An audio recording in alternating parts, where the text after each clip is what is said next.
Welcome to the National Health Investors 2Q 2025 earnings webcast and conference call.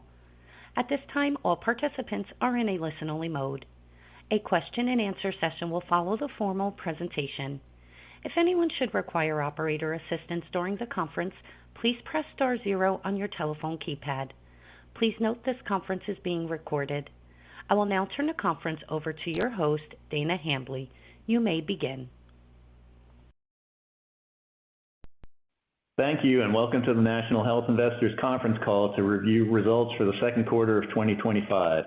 On the call today are Eric Mendelsohn, President and CEO, Kevin Pascoe, Chief Investment Officer, John Spade, Chief Financial Officer, and David Travis, Chief Accounting Officer.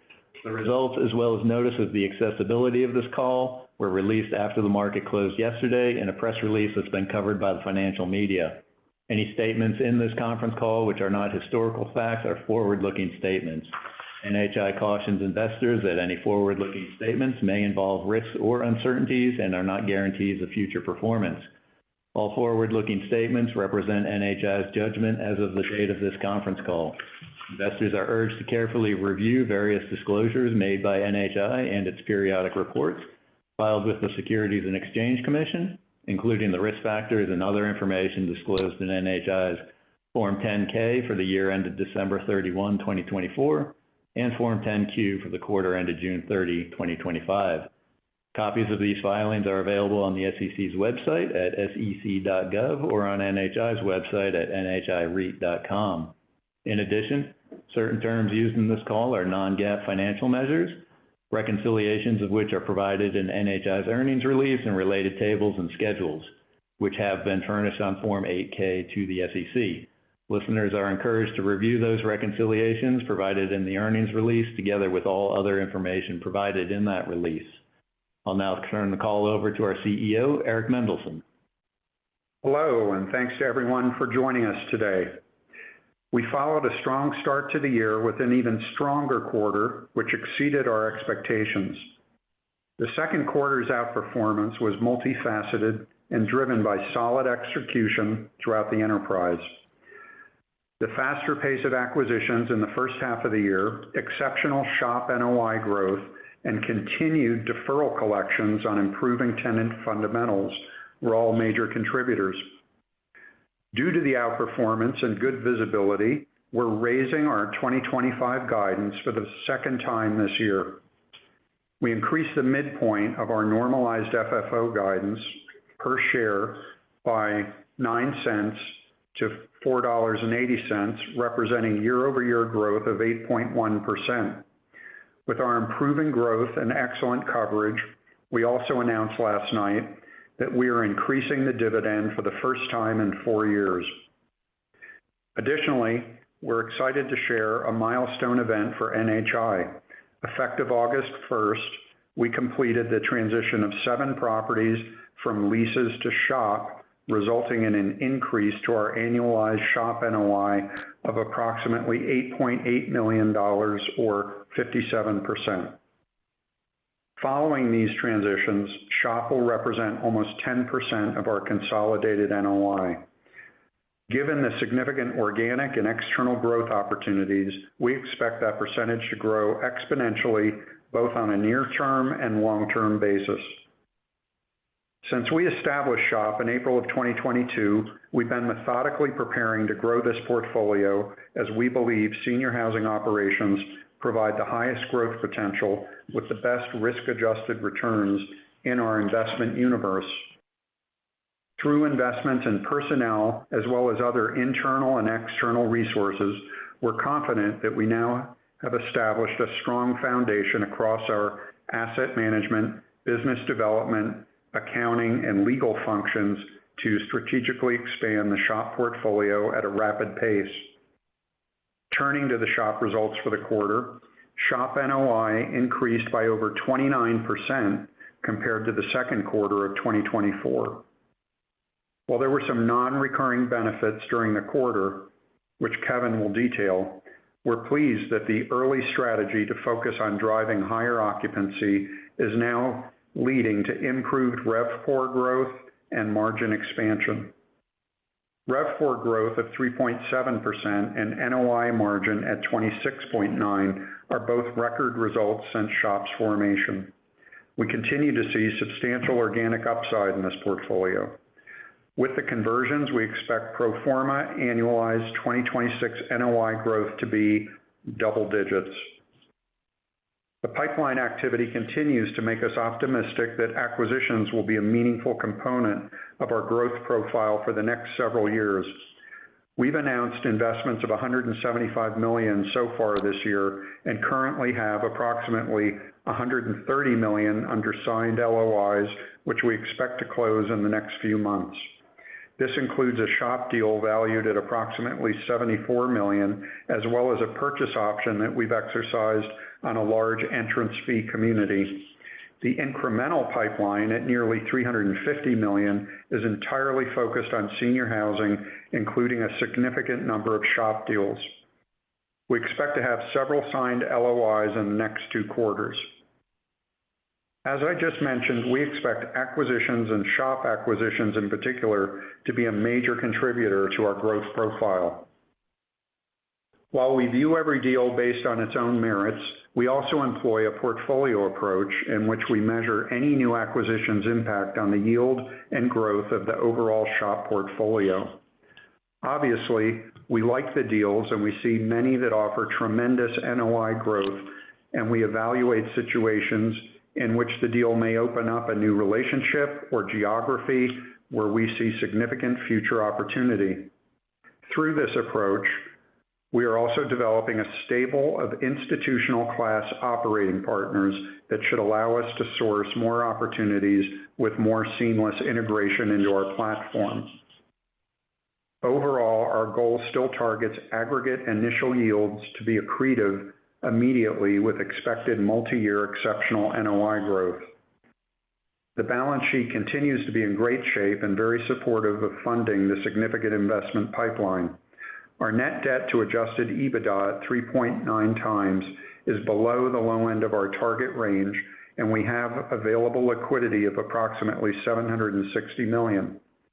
We believe this low leverage and strong access to capital create real competitive advantages and give us optionality when assessing our capital needs for the future. To sum all of this up, we're very excited about the multiple growth opportunities, and our confidence in capitalizing on these opportunities has never been higher. As this is our first public conference call since the annual shareholders meeting in May, I want to share a few comments. First, we want to sincerely thank our shareholders for the constructive dialogue over the years and especially leading up to this year's meeting. We believe your valuable feedback has informed and validated our strategic direction. Also, your direct correspondence has resulted in considerable board changes, including this year's retirement of our 2 longest tenured board members, the recent appointments of Candace Todd and Rob Chapin, and the declassification of the board. Lastly, the outcome of the vote clearly informs our board that there is more work to be done, particularly with board refreshment. The board is committed to improved governance and understands the role it plays in delivering long-term value for our shareholders. On that topic, the special board committee tasked with overseeing the NHC lease renegotiation is actively engaged with management. While we're not providing details of the engagement or the ongoing discussions with NHC, we are confident that the special committee's interests are fully aligned with our shareholders to execute a deal that delivers the best possible value. I'll now turn the call to Kevin to provide more details on our operations. Kevin. Thank you, Eric. Our focus during the quarter was on transitioning 6 previously leased properties, including 5 assisted living and 1 independent living community, to Sinceri Senior Living under a SHOP operating structure. This was accomplished on August 1st, and we're thrilled to be working with Sinceri, an accomplished operator with 76 communities in its portfolio spanning 24 states. NHI retains 100% ownership of this portfolio and has engaged Sinceri under a management agreement, which includes incentives based on growth in both NOI and real estate valuation. We also transitioned an independent living community in Tulsa, Oklahoma, from a lease to the existing shop venture that we have with Discovery Senior Living, which increases that portfolio to 10 properties. Discovery was the operator under the lease, so there should be no disruption in operations. These 7 properties generate approximately $8.8 million in annualized shop NOI, and we expect them to have double-digit NOI growth profile in 2026. John will provide more details on the impact of the transitions to this year's guidance. The pipeline is very active, and we are evaluating approximately $343 million in senior housing deals through potential investments in SHOP, fee simple real estate, and mortgage loans that have preferably a path to future ownership. More than 50% of the pipeline are SHOP deals with initial yields that are accretive to the company. We are focused on assets where there is a clear path to significant NOI growth. As Eric noted, we're also interested in acquisitions that provide other strategic benefits, such as establishing a relationship with a new operating partner where we see future opportunities to scale in a specific geography. With Sinceri, we feel we are getting the best of both worlds in double-digit NOI growth and significant flexibility to grow that relationship. Turning to our SHOP performance, our same-store SHOP portfolio of 15 communities increased NOI by 29.4% year-over-year to $3.8 million. The quarter did benefit from non-recurring items totaling approximately $200,000. Adjusting for these items, we are still quite pleased that the pro forma rate was over 21%. As we've talked about, our strategy in 2023 and 2024 was to drive occupancy higher, which we did successfully. With occupancy over 89% for the last 3 quarters, our focus has shifted to pricing. We are encouraged to see early results in the RevPOR growth of 3.7% compared to the second quarter of 2024 and 2.1% compared to this year's first quarter. Due to the excellent growth year to date, we have moved our full year NOI growth rate slightly higher to a range of 13 to 16%. This implies some slowing in the second half of the year, which is driven by some recent softness in occupancy, but we're optimistic that this trend reverses itself in fairly short order. Our longer-term view is unchanged, and we actually have higher conviction in the margin potential following the strong second quarter result. Across the triple net portfolio, we are generally experiencing the continuation of solid trends with no rent concessions, continued collection of deferred rents in excess of our expectations, and stable occupancy and EBITDARM coverages. Bickford continues to generate strong NOI, and we are encouraged to see the recent occupancy rebound. Bickford's second quarter occupancy increased by 20 basis points from the first quarter to 85.2%. Trailing 12-month EBITDARM coverage through March 30th, excluding deferral repayments, was 1.66 times. Including the repayments of approximately $4.8 million over that time frame, Bickford's pro forma coverage was a very comfortable 1.46 times. Bickford repaid approximately $1.2 million in deferred rent during the second quarter and has an outstanding balance of $10.4 million at June 30th. Recall that Bickford's next rent reset is April of 2026. Due to their solid performance, we expect that we will be able to capture more than their quarterly run rate of deferral repayments into the future base rent and largely eliminate the variability that these repayments can cause to our outlook. Before I turn the call over to John, I'd like to announce we have hired Grant Johnson to fill the new role of Senior Vice President of Asset Management. Grant has over 2 decades of asset management and healthcare finance experience across the senior housing and skilled nursing industries and has extensive relationships with operating companies, private equity, and capital providers. Grant is part of that strong foundation Eric mentioned earlier, and we expect great contributions from him. I'll now turn the call over to John to discuss our financial results and guidance. John? Thank you, Kevin, and hello, everyone. Let me begin with our second quarter results. I'll be using average diluted common shares for all per share results. For the quarter ended June 30th, 2025, our net income per share was 79 cents, down 2.5% from the prior year.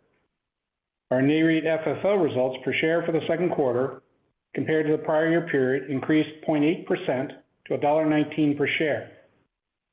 Our normalized FFO results per share for the second quarter increased 3.4% to $1.22 per share compared to the prior year's second quarter. During the second quarter, we recognized a $1.5 million gain from our equity method investment and $1.4 million in lower credit loss expenses, which positively impacted net income, NAREIT FFO, and normalized FFO. When reviewing our performance this quarter, please recall that last year's second quarter results included a lump sum $2.5 million deferred rent recovery from one of our cash basis tenants. FAD for the quarter ended June 30th, compared to the prior year period, increased 8.1% to $56 million. NOI from our shop segment for the quarter ended June 30th increased 29.4% to $3.8 million compared to the prior year period. The year-over-year shop common shareholder FAD contribution was up 32.6% to $3.4 million after adjusting for routine capital expenditures and non-controlling interests. For the 6 months ended June 30th, shop revenues increased 5.7% to $28.2 million compared to $26.6 million in the prior year period. Shop expenses grew 2.4% from $20.8 million to $21.2 million, and the margin expanded 241 basis points as a result of improvements in occupancy and RevPOR. In the second quarter, our cash rents increased $4.6 million year over year. Cash rents attributable to our investment volume contributed $5.9 million, and our existing lease escalators, negotiated step-ups, and percentage revenue rents contributed an additional $1.7 million and represents a 2.7% increase in those rents year over year. Offsetting these increases were our cash rent changes associated with the previous year's various transition properties, which represented only a $200,000 reduction in rents on those properties. Finally, as I previously mentioned, further offsetting these changes was last year's $2.5 million lump sum deferred rent payment associated with one of our cash basis tenants. Interest expense for the quarter was flat year over year, while weighted average common diluted shares were up 7.5% to 46.8 million shares as a result of the company's greater use of equity in lieu of debt to fund new investments over the last year. Sequentially, compared to the first quarter, cash G&A, excluding proxy fight expenses, increased $800,000, primarily due to compensation expenses. Legal expenses were modestly down sequentially Q2 over Q1, but still at an elevated level due to the company's increased investment in shop activities. In the second quarter, we completed the acquisition of a senior housing portfolio for $63.5 million. We also closed on a $28 million senior housing construction loan with an existing operator. Our total funded investments for the 6 months ended June 30th was $161.5 million. This total includes our new acquisitions, net of one property acquired in the first quarter through a deed in lieu of foreclosure, as well as our funded mortgage and loan commitments, plus our investments in our existing real estate. To meet our investment needs, we utilized proceeds from mortgage and loan payoffs totaling $35.4 million, as well as $123.5 million in proceeds from new equity. Year to date, our paid dividends, plus $76 million in debt retirements, were well supported by our operating cash flow and other liquidity sources. During the quarter, we settled just under 800,000 common shares from our Q4 2024 and Q1 2025 forward ATM activity at an adjusted forward price of $74.71 per share after fees and forward costs, for proceeds of approximately $58 million. Additionally, we again activated our ATM and sold on a forward basis approximately 1.3 million common shares at an average price before fees of $72.50 per share. At June 30, 2025, we had total escrowed forward equity proceeds of approximately $102.3 million available to us in exchange for the future delivery of 1.4 million common shares at an average price of $71.03 per share. We also ended the quarter with $18.6 million in cash on our balance sheet and $322 million in revolver capacity. During the second quarter, we retired $75.7 million in secured debt, which brings our secured debt balance to zero. We also extended our $200 million term loan for 6 months to December 16, 2025. We have a $50 million senior loan maturing in November and intend to extend the term loan maturity in the third quarter for an additional 6 months to June 2026. Our balance sheet ended the second quarter in great shape. Our net debt to adjusted EBITDA ratio was 3.9 times for the quarter, just below our stated 4 to 5 times leverage policy. Our interest coverage ratio was stable sequentially and improved year over year to 4.7 times, despite retiring $151 million in lower rate fixed interest rate debt since the second quarter last year. At June 30th, our liquidity was approximately $760 million, which includes escrowed forward equity, cash, excess revolver capacity, and up to an additional $316 million in available ATM capacity. We continue to monitor long-term bond rates and expect to utilize public debt to further improve our liquidity. Let me now turn to our dividend and guidance. As we announced last night, our board of directors declared a 92-cent per share dividend for shareholders of record September 30th, 2025, and payable October 31st, 2025. This represents a 2.2% increase and is our first dividend increase since the first quarter of 2021. We also adjusted our full year 2025 guidance, which includes increases to our normalized FFO and normalized FAD results. Our guidance includes the impacts from the recently announced SHOP conversion and our other expected results. Compared to 2024, NAREIT FFO guidance at the midpoint is $4.48, or a decline of 1.5%, and normalized FFO at the midpoint is $4.80, or an increase of 8.1%. Compared to our May full year guidance, we decreased NAREIT FFO by 19 cents per share and increased normalized FFO by 9 cents per share. Our guidance for FAD at the midpoint is $228.9 million, up from the May guidance of $225.1 million, and represents a 12.1% increase over 2024. Included in our guidance issued last night are our just announced RIDEA SHOP conversion expectations, which commenced August 1st. During the third quarter, and subject to final post-closing reconciliations, we expect to write off approximately $12 million in straight-line receivables associated with the termination of the Discovery leases, and we conservatively estimated between $1 and $1.4 million in losses upon operations transfer, which will both be adjusted out of our normalized FFO and FAD results. Our guidance includes our expected 5-month NOI contribution from the conversion SHOP operations in the range of $3.6 million to $3.7 million, as well as approximately $500,000 in routine CapEx for the remainder of the year.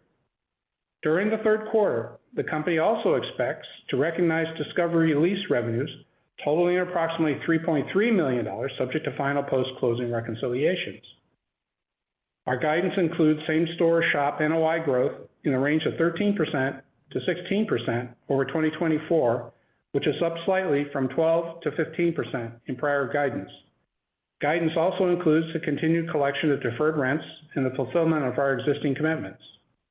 In keeping with our past recent practice, our updated 2025 guidance includes $105 million in additional new unidentified investments and an average yield of 8.1%. Our guidance includes a small amount of forward equity utilization between now and the end of the year, but our actual use will be dependent upon the volume and timing of additional new investments. Finally, guidance continues to include assumptions for additional costs and concessions related to normal asset management transitions, dispositions, and loan repayments. So once again, thank you for joining our call today. That concludes our prepared remarks. So with that, operator, please open the lines for questions. Certainly.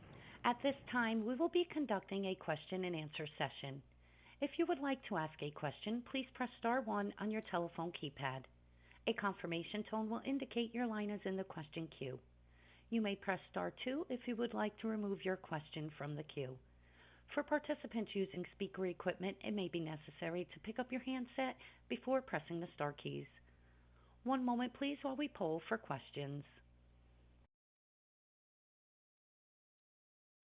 Your first question for today is from Austin Wurschmidt with KeyBank. Thanks. Good morning, everybody. Eric, it sounds like you have a lot of positive momentum on the investment front, but there was a bit of a delay in closing, I believe, on some of the investments and that decrease in that unidentified investments assumed in guidance. Can you just give some additional detail what's driving the delay and just what the confidence level that everything is moving forward from here? Hey, Austin, this is Kevin. I would just characterize it as a timing issue. As we talked about during the quarter, we were very focused on the conversion. We still have a very robust pipeline. We've got a couple deals under LOI that we expect to close in the not too distant future. So I don't view it as a disruption. It's just more timing than anything else. Appreciate that. And then you guys have talked about in the past, you know, last quarter or so walked away from a larger portfolio transaction. I don't think you kind of flagged whether or not you continue to evaluate those deals outside of what you've quoted in the pipeline. Anything you can share in terms of the opportunity set and what the desire or likelihood is that there's something out there that could fit nicely within the portfolio to continue to grow as a percentage of the overall entity? Sure. This is Kevin again. I think when we look at the pipeline, what we're quoting are things that we're actively working. There's a likelihood that we issue an LOI, but there are also ones that are generally under $100 million in size. So it's stuff that's a little more tangible. We absolutely have some bigger deals in the pipeline that we're evaluating, and we have the personnel and the bandwidth to be able to take it down. We also just don't want to send the wrong signal and make the pipeline look like it's bigger than it should be when those deals have, generally have some more nuances to them. So there's a few that are still floating around. We still continue to evaluate some larger portfolios. It's really just a sense of making sure we have the right operating partner, it's the right profile, and it checks a lot of boxes. From a funding perspective, can you just remind us, should we think about, a leverage neutral approach to funding investments, or, whether we could see you drive down leverage further, over time? And that's it for me. Yeah, Austin, this is John. So, our policy is usually maintain leverage neutral, but as you noticed, we were in the market talking to debt investors in March. That was prior to Liberation Day. Liberation Day was very disruptive. We've noted that, during a period of time earlier this year, our cost of equity was pretty close to our cost of incremental long-term debt. So we've pivoted to utilizing a lot more equity. That's not our desire. Our desire is to stay more leverage neutral. But, that's going to be, market conditions and driven by market. And we're fortunate enough to have, options here to provide for liquidity from different sources. Thanks for the time. Your next question is from Amateo Acusana with Deutsche Bank. Good morning, everyone. Good execution this quarter. Just around Discovery, again, there's still a top tenant of yours. I think the sub says it's 3.2% of NOI.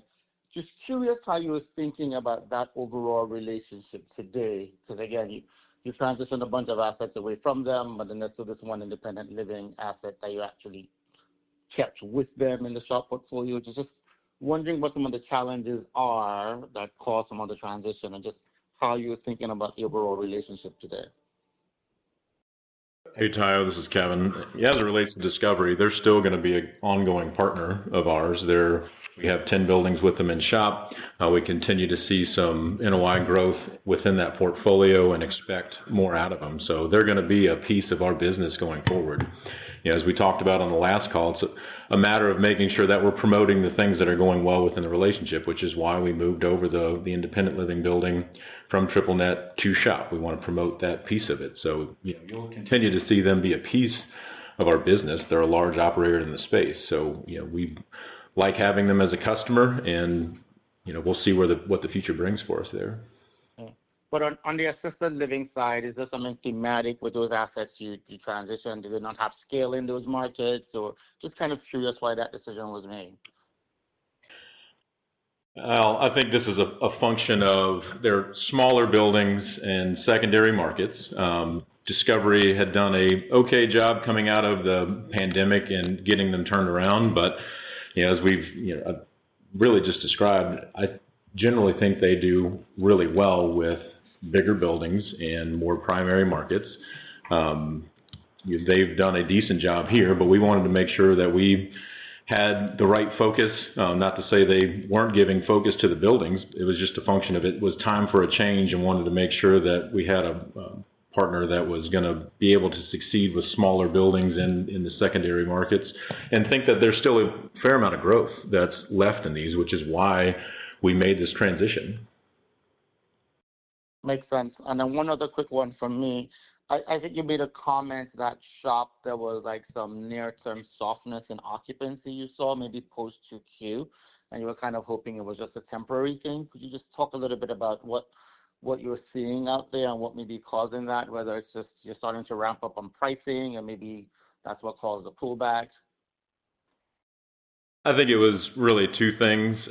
There was some change in kind of the local leadership in some of the buildings, which can sometimes cause a little bit of disruption. I don't want to offer an excuse for that, but I think there was an element of just moving some people around, making sure we have the right people in the right seats. That's accomplished. And then the other part of it is really just some abnormal move-outs, higher than normal. The flows in and move-ins have been fairly consistent. It was just kind of an abnormality on the move-out side. So we think that will kind of come back to the mean and we'll continue to see growth there. Thank you. Your next question for today is from Farrell Granath with Bank of America. Hi, good morning. This is Farrell Granath.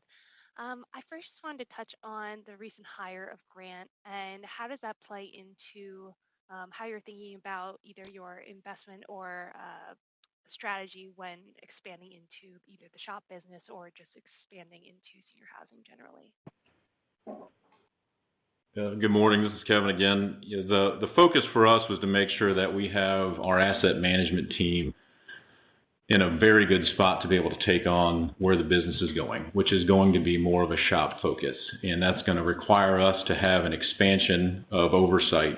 So we hired in a senior person in Grant. We're going to be putting people in the right seats. I've used that phrase once already, but using it here again to make sure that we have the right oversight. We have great people on our team, and I think there's a lot of room for them to grow. We just need to make sure that we have our systems and processes down where when it comes to shop so we can expand that piece of the business. So once we get that set, we can further accelerate the pipeline and make sure that whatever we bring in the front end is going to be managed appropriately and we're going to see the growth that we expect out of it.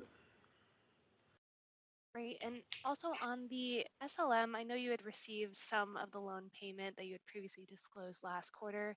Would you expect to receive any other payments going forward, or has there been any other development? No further developments. We have an agreement with them where there are some scheduled payments. Frankly, they're a floundering operator right now. So we'll see what happens with them. They're not going to be there. I view this as largely wrapped up. We have a few payments that I think they'll make where we have a mortgaged property, but it will be small, and it's not really going to move the needle significantly. And we still do have credit on the guarantee with guarantees that we have behind it. So we have recourse should they not perform. But at the end of the day, again, we're talking about a very small percentage here. Great. And one last one for me. For the Discovery deferral payments with the termination of the lease, I saw there was a comment about that you would expect to collect the remaining deferral balance. I was just wondering if you could touch on how much that was in total, what you could expect to come in. This is John. So everything was approximately $3.3 million. So it's not quite the entire deferral balance. Okay. All right. Thank you very much. Your next question is from John Kilichowski with Wells Fargo. Good morning. Thank you. Maybe the first one from me just going to be on NHC. Could you give us maybe a progress report on how those discussions are going, and then maybe also on the performance of that portfolio to date from a coverage perspective? Easy questions. This is Eric. So the discussions are ongoing. Can't really give you the details, but the special committee of the board that was formed of non-conflicted directors has met. We discussed our strategy, and that is in progress. NHC has received some communication about that strategy, so things are moving, and that's about all I can give you there on that update. And then in terms of coverage, as I'm sure you probably know, we report their corporate coverage, but it has improved to over 4 times. If you look at page 7 in our supplemental, you'll see the number 4.16 times for NHC on their first quarter 2025 coverage. So as an enterprise, they're doing really well, and their ability to pay whatever the negotiated new rent is should not be an issue.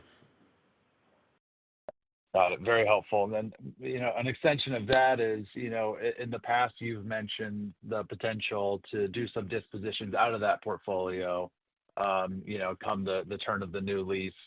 Are you able to maybe size some of that for us? I don't know if you can talk about, is that a 5% or 20% of the portfolio you're looking at, or are there certain states maybe that you could speak to, just something that could help us think about what that portfolio is going to look like going forward?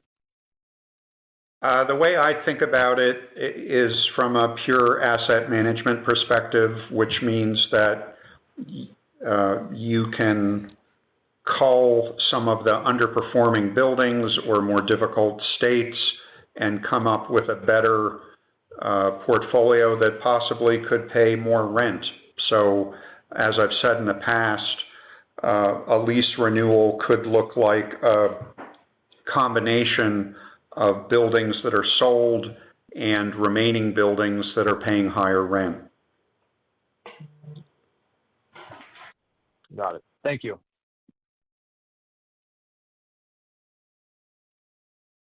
Once again, if you would like to ask a question, please press star 1.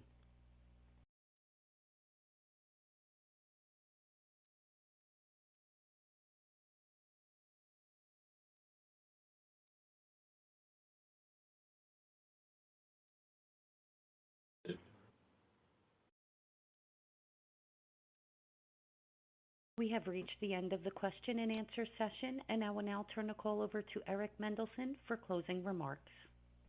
Thank you, operator. Thanks, everyone, for your attention, and we'll look forward to seeing you at NAREIT or some other investor conference. This concludes today's conference, and you may disconnect your lines at this time. Thank you for your participation.